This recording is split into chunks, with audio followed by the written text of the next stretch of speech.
What's going on here? The father of a woman killed by U.S. serial killer Michael Madison jumped over a courtroom table to attack him. This happened immediately after the judge sentenced Madison to death. Madison was found guilty of murdering 3 women. Their bodies were found wrapped in plastic bags outside Madison's East Cleveland home in 2013. What's going on here?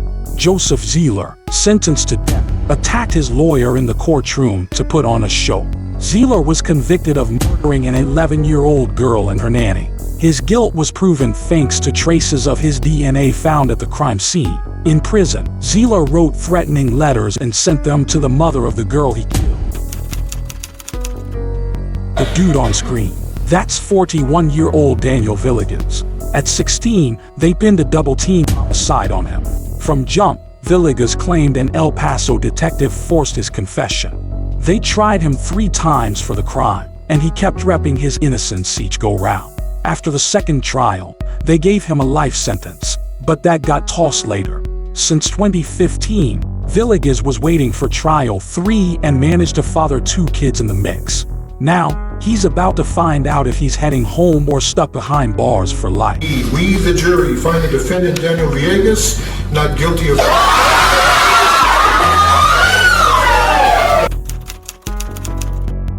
This is what the woman who killed her 6-year-old son said in court. Yes, I would like to say something. Go ahead.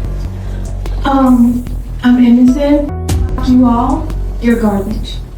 This is Julissa Taller. She received custody of her son instead of her husband just 10 days before the murder. She was arrested after police pulled her over for a traffic violation and found the boy's body in the trunk. The cops didn't fully understand why she killed her son, for the sake of getting insurance for his life, or because she went crazy. It remains a mystery. Julissa Taller was found guilty and sentenced to life in prison.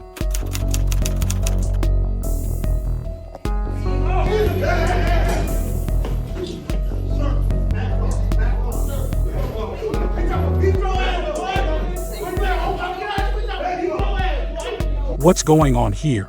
A man pinches his son's killer in a South Carolina courtroom as the man's mother makes an emotional speech.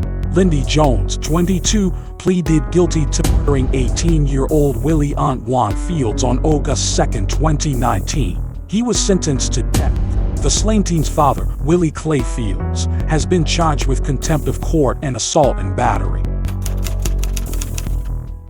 Do you have anything you want to tell me in regards to this sentence? Yes, I want to vote on mistrial because I don't deny.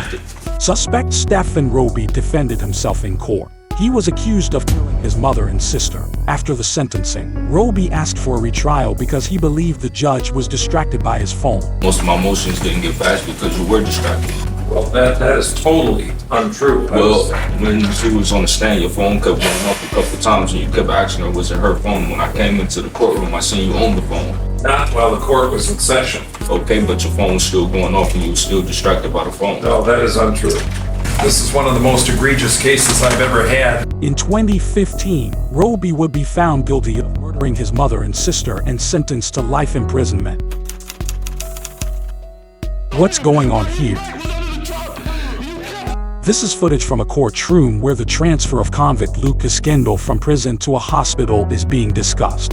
Kendle worked as an armed security guard at a Miami strip club when he fired 8 shots at 2 men in the parking lot.